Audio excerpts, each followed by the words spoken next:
நாங்கள் இந்த மண்ணின் பூர்வ குடிகள் தமிழர்கள்.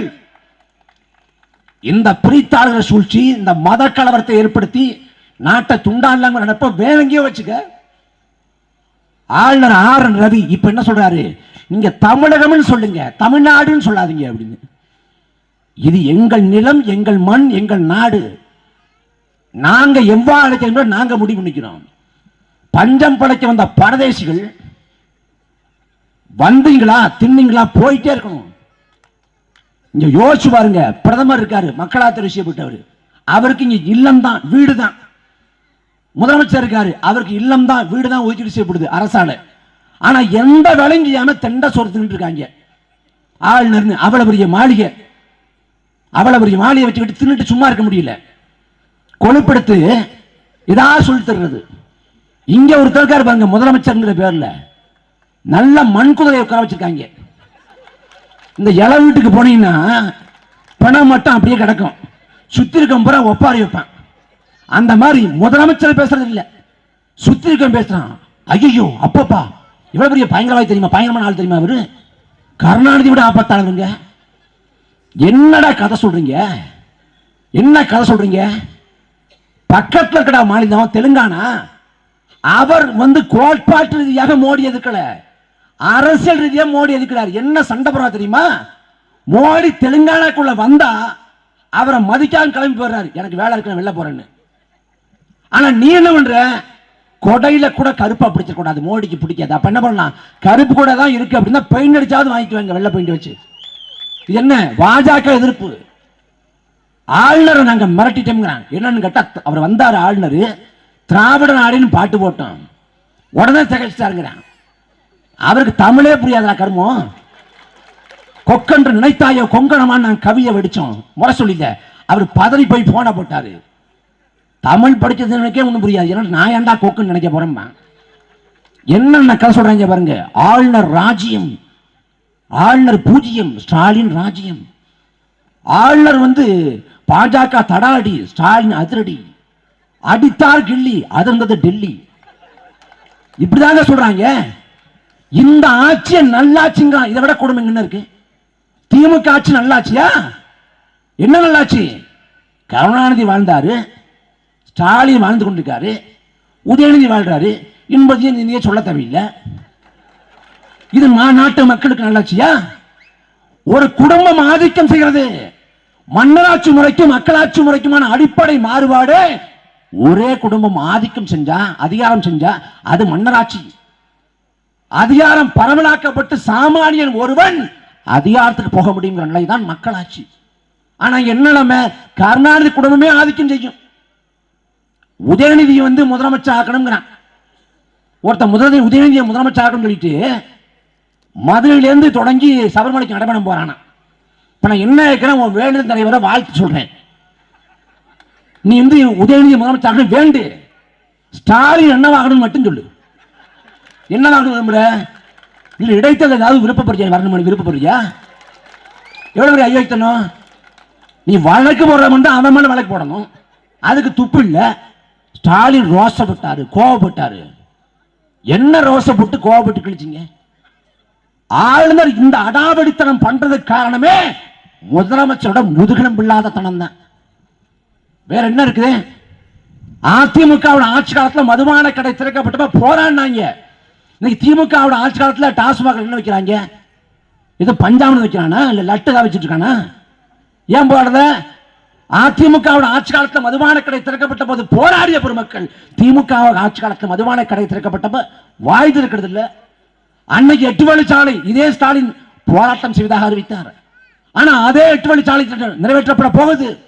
அன்னைக்கு தூத்துக்குடி மக்கள் படுகொலை செய்யப்பட்ட போது அதிமுக ஆட்சி துப்புக்கட்ட ஆட்சி, அதுக்கு தூத்துக்குடியே சாட்சினாரு. இன்னைக்கு தமிழ்நாடு அரசு அறிவித்திருக்கிறது, திராவிட மாடல் அரசு, ஐயா ஸ்டாலினோட அரசு. தூத்துக்குடியில பச்சை படுகொலை செஞ்ச காவலர்கள் மீது எந்த நடவடிக்கையும் எடுக்கப்பட மாட்டாது.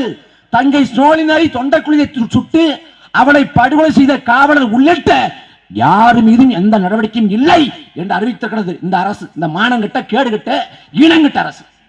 என்ன கேட்கிறேன், எடப்பாடி பழனிசாமி செஞ்ச கொலை தூத்துக்குடி படுகொலை, அதுல திமுகவுக்கு எந்த பங்கும் இல்ல. அந்த படுகொலை நீ எதுக்குற அப்படின்னா அந்த படுகொலை எந்த அயோக்கிய நாய் செஞ்சானோ அவனை தூக்கி உள்ள போடு கொலை விளக்கல. ஏன் போட மாட்டேங்கிற? ஏன் போட மாட்டேங்கிற? ஐயா சைலேந்திர பாபு அறிவிக்கிறாங்க. என்ன அறிவிக்கிறாங்க?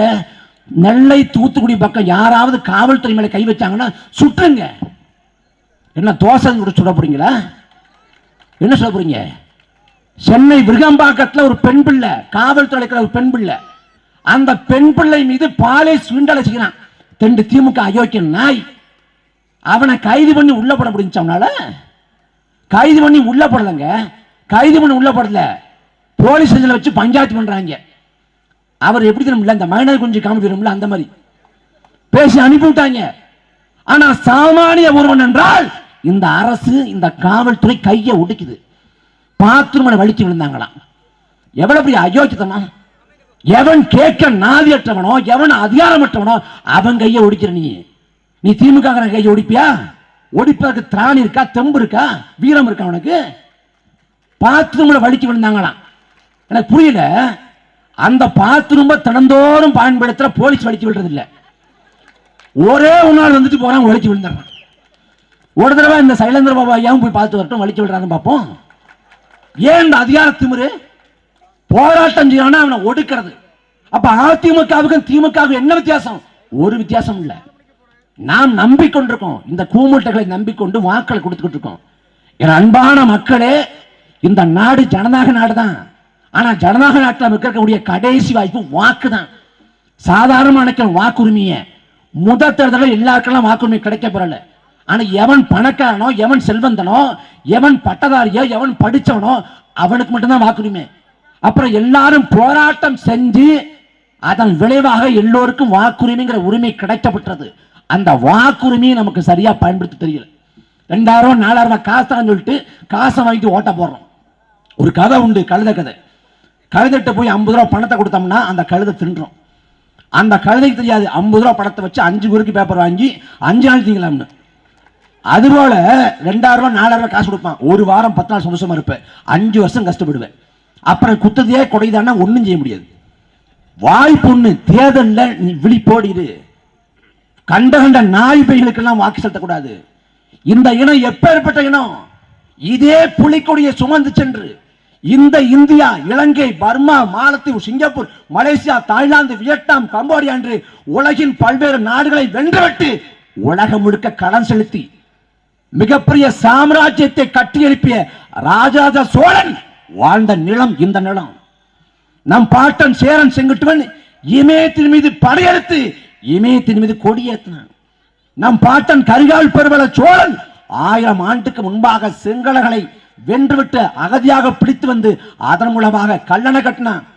அப்படி வீரத்திற்கும் மானத்துக்கும் பெயர் பெற்ற இனத்தை ஆள்வதற்கு ஒரு தகுதி வேண்டாமா? உதயநிதி, ஸ்டாலின் எல்லாம் அந்த நாட்டை ஆண்டால் நமக்கு இழுக்கு இல்லையா? நாம் விழித்தெழணும். நாம் இந்த கட்சிகளை இந்த ஆட்சிகளை திடீர்னு நம்பிக்கொண்டிருந்தால் எல்லாம் நாசமா போட தவிர வழி இல்லை. எப்பேற்பட்ட அறிஞர் பெருமட்ட ஆட்சியை கொடுத்துருக்கோம்னு பாருங்க. நீங்க யோசிச்சு பாருங்களேன். கடந்த அதிமுகவோட ஆட்சி கடந்த ஒரு சம்பவம் ஒண்ணு. சென்னையில கடுமையான தண்ணீர் தட்டுப்பாடு, கடுமையான தண்ணீர் பஞ்சம்.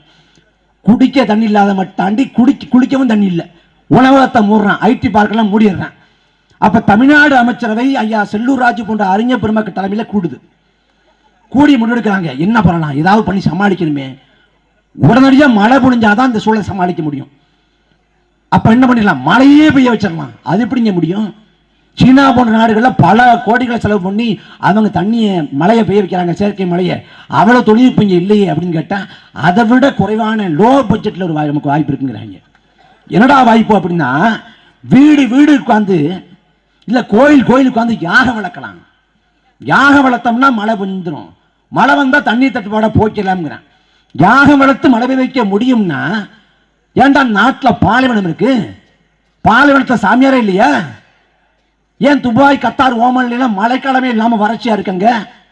கடல் தண்ணியை சுத்திகரிச்சு தேவைக்கு பயன்படுத்தி கொண்டிருக்கான். அங்கெல்லாம் சாமியார் இல்லையா? எவ்வளவு பெரிய கேலி குத்துதெல்லாம். யாகம் வளர்த்தா மழை வராது, யாகம் வளர்த்தா புகை தான் வரும். மரம் வளர்த்தால் தான் மழை வரும். மழை வரும் சொல்லிட்டு கழுதைக்கும் திருமணம் பண்றான். கழுதைக்கும் திருமணம் பண்ணா கழுதை குட்டி தான் வரும், மழையெல்லாம் வராது. எப்படி வரும்? நீ நம்பிக்கொண்டிருக்க எவ்வளவு பிற்போக்குத்தனமா இருக்க. 21ஆம் நூற்றாண்டுல இருக்க, இணையத்தை கையாடுற, உன் கையில உலகம் இருக்கு இணையத்தின் வாயிலாக. ஆனா நம்பிக்கொண்டிருக்க பூனை குறுக்க போனா அவசரம் வெளில போடாங்கிற. நீ ஒரு அவசர வழியா வெளில கிளம்புற, பூனையும் ஒரு அவசர வழியா வெளில கிளம்புது. என்ன ஒண்ணு, உன்னை விட முக்கியத்துவம் வாய்ந்த வேலை அதுக்கு, உன்னை ஓவர்டேக் பண்ணிடுது. அது பூனை தப்பு இல்ல, ஓன் தப்பு. அது எப்படி அவசரமா இருக்கும்? நாம புரிதில்லாம இருக்கோங்க, நாம முட்டாளா இருக்கோம். யோசிச்சு பாருங்களேன், நீட் தேர்வு நாங்க வந்தா ரத்து பண்ணோம்னு உதயநிதி. ரத்து பண்ண முடிஞ்சா? ஏன்னா ரத்து பண்ண முடியாது, அதிகாரமே இல்லை, போராடிதான் பெற முடியும்.